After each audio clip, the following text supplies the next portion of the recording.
Hello అండి. ఇవేంటో తెలుసా మీకు? అప్పడాలు. ఎక్కడివో తెలుసా? జాతర అప్పడాలు. ఏ జాతరో తెలుసా? దురాజపల్లి జాతర. అవును, మీకు దురాజపల్లి జాతర అంటే తెలుసా?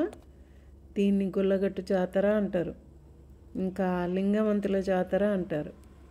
ఆ జాతరలో ఈ అప్పడాలు చాలా అమ్ముతారు. అయితే ఎప్పుడో పిల్లలు చిన్నప్పుడు తీసుకున్నాం. మళ్ళీ ఆ తర్వాత మాకు తీసుకుందామంటే ఎప్పుడు కనబడలేదు, ఎక్కడ దొరకలేదు. లాస్ట్ ఇయర్ జాతర అయినప్పుడు వాంటెడ్గా చాలాసేపు తిరిగి తిరిగి మరి తెచ్చుకున్నాం ఈ అప్పడాలు. ఇవి మొత్తం పెద్ద మూకుడు పెట్టి చాలా నూనె పోసి చేస్తారు. దాని మీద కారం ఉప్పు వేసిస్తారు. కానీ మేమైతే ఇవి డ్రై అప్పడాలు తెచ్చుకొని ఇంట్లో చేసుకుంటాం. మనం ఇంట్లో పప్పు చేసుకున్నప్పుడు అప్పడాలు మామూలుగా చేసుకున్నట్టే నేనైతే ఒక అప్పడాన్ని ఒక 10-15 ముక్కలు చేస్తాను. ఎందుకంటే ఇది ఒక అప్పడం చేస్తే చాలా పెద్దగా అవుతుంది. అందుకని నేను చిన్న చిన్న ముక్కలు కట్ చేసి చేసుకుంటా. చాలా బాగుంటాయి. వేడి వేడిగా చేసుకొని మంచిగా సాల్ట్ కారం వేసుకొని తింటే బాగుంటుంది. వర్షం పడుతున్నప్పుడు అట్లా తినొచ్చు, పప్పులో కూడా తినొచ్చు, చాలా బాగుంటాయి. ఇంకా ఇవేమో ఇప్పుడు నేను వేసేవి పిండి వడియాలు. ఈ పిండి వడియాలు నాకు మంజుల గారని వారు పెట్టుకున్నారట, మాకు కొన్ని పంపించిండ్రు. పిండి వడియాలు మనం చేసుకుంటే ఇంట్లో చాలా బాగుంటాయి.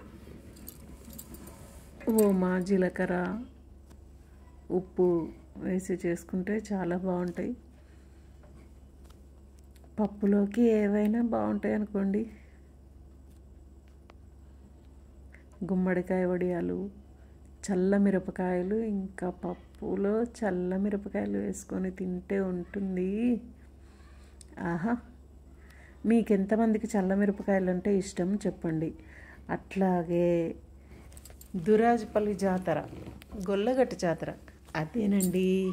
లింగమంతుల జాతర ఎంతమందికి తెలుసు? తెలంగాణలో చాలా పెద్ద పండుగ ఇది. సమ్మక్క సారలమ్మ జాతర తర్వాత లింగమంతుల జాతర చాలా పెద్దది. ఎక్కడెక్కడి నుంచో వస్తారు ఈ జాతరకు. మీలో ఎంతమందికి తెలుసు? ఎవరెవరు ఈ జాతరకు వచ్చిండ్రో నాకు కామెంట్ బాక్స్లో చెప్పండి.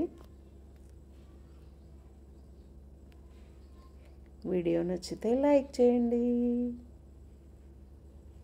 అట్లాగే సబ్స్క్రైబ్ చేసుకోవడం మర్చిపోవద్దు. ఓకేనా? జాతరకు ఎవరెవరు వచ్చిండ్రో చెప్పడం మాత్రం మర్చిపోకండి. కామెంట్ బాక్స్లో చెప్పండి. బాయ్.